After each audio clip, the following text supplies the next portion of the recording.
मी Rajshri food आणि travel ब्लॉगमध्ये तुम्हा सर्वांचं खूप खूप मनापासून स्वागत करते। पावसाळा चालू झाल्यानंतर आपल्याला बऱ्याच साऱ्या रानभाज्या ह्या बाजारात बघायला मिळतात, परंतु त्या बनवायच्या कशा हा मोठा प्रश्न असतो।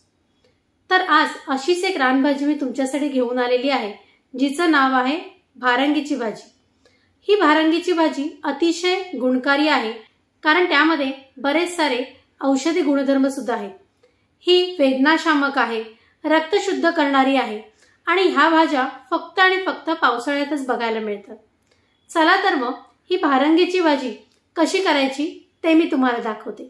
चला तर मग आपण जाऊया आपल्या किचन मध्ये। ही आहे भारंगीची पाने। ही भारंगीची पाने ही अशा पद्धतीने येतात। आपल्याला ह्याची फक्त पाने घ्यायची आहेत, ह्याची आपण देठ घेणार नाही आहोत। तर ही अशा पद्धतीत मी सगळी पानं ही साफ करून घेते। भारंगीची भाजी बनवण्यासाठी लागणारे साहित्य आहे भारंगीची पानं। इथे मी 3 जुड्या भारंगीची पानं घेतलेली आहेत। चण्याची डाळ, इथे मी अर्धा वाटी चण्याची डाळ घेतलेली आहे। कांदा, इथे मी 2 कांदे घेतलेले आहेत। ओलं खोबरं, मिरच्या, इथे मी 4 हिरव्या मिरच्या घेतलेल्या आहेत। तेल, मीठ, हळद आणि लसूण, इथे मी लसणाचे 7 ते 8 लसणाच्या ठेचलेल्या पाकळ्या घेतलेल्या आहेत। चला तर मग आपण सुरुवात करूया भारंगीची भाजी बनवायला। आता मी तुम्हाला दाखवते की ही भाजी कशी चिरायची आहे ती। ही पानं मी सर्व धुवून घेतलेली आहेत। ऑलरेडी थोडीशी भाजी मी ती चिरलेली आहे। ही अशा पद्धतीत घेऊन ही अशी बारीक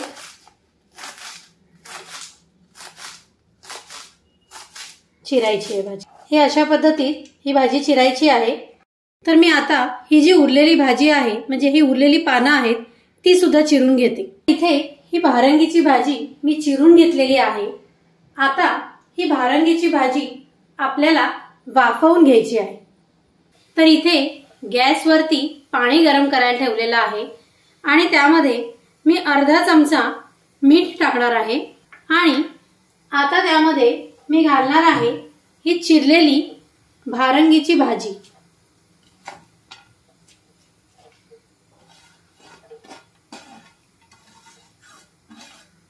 ही अशा पद्धतीत मी याच्यात ही भारंगीची भाजी घातलेली आहे। ही आपण पाण्यात अशी व्यवस्थित बुडवून घेऊया। थोडीशी हलवूया, कारण ह्याला खाली मीठ आहे।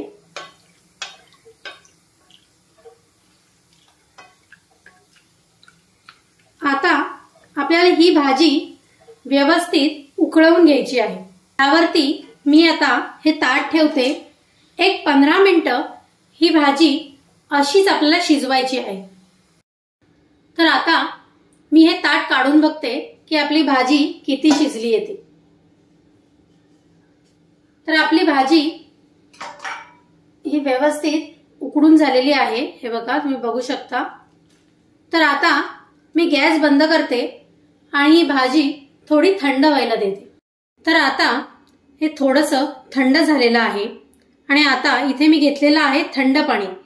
हे अशा पद्धतीत ह्याच्यातलं पाणी काढायचं, हे असं, आणि हे पुन्हा थंड पाण्यात ही भाजी टाकायची।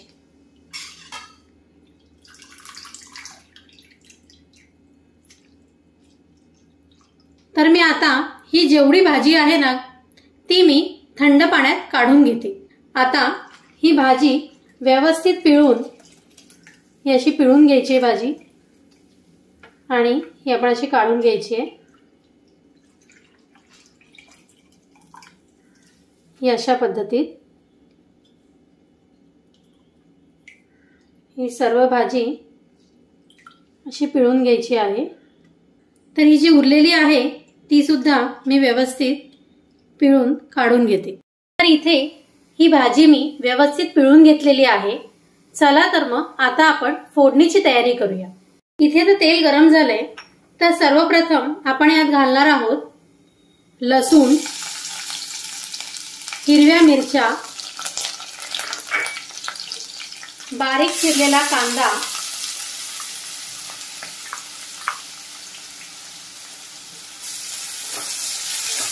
कांदा लालसर होईपर्यंत मी परतून घेणार आहे। तुम्ही इथे बघू शकता की आपला कांदा हा लालसर झालेला आहे। आता मी यात घालणार आहे चण्याची डाळ।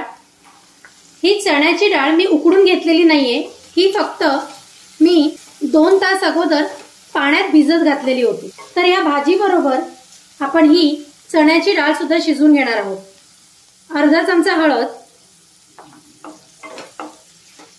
आता हे चांगलं परतवून घेते आणि आता मी जी भारंगीची भाजी जी चिरून निथळून घेतलेली आहे, पाण्यातनं काढून घेतलेली आहे, ती मी आता याच्यात घालते।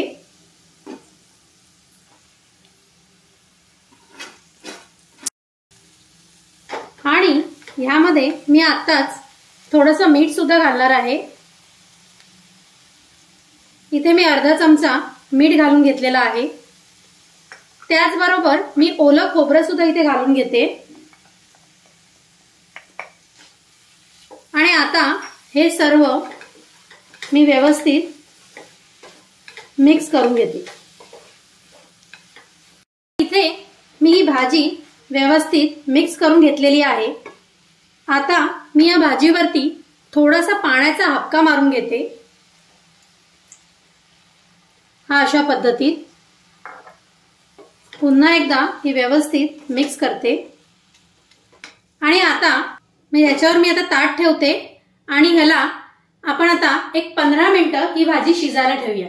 आता मी या भाजीच्या वरचं ताट काढते आणि आपण बघूया की ही भाजी शिजली आहे की नाही।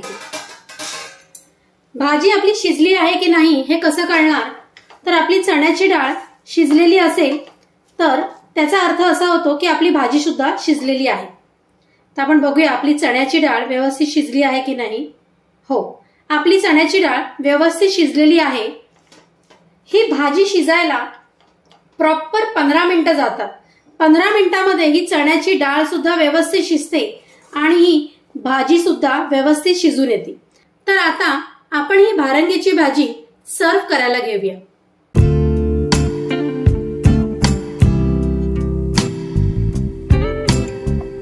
तर ही रानभाजी तुम्हाला कशी वाटली हे मला कमेंट करून नक्की कळवा आणि तुम्ही सुद्धा ही रानभाजी घरी बनवून बघा।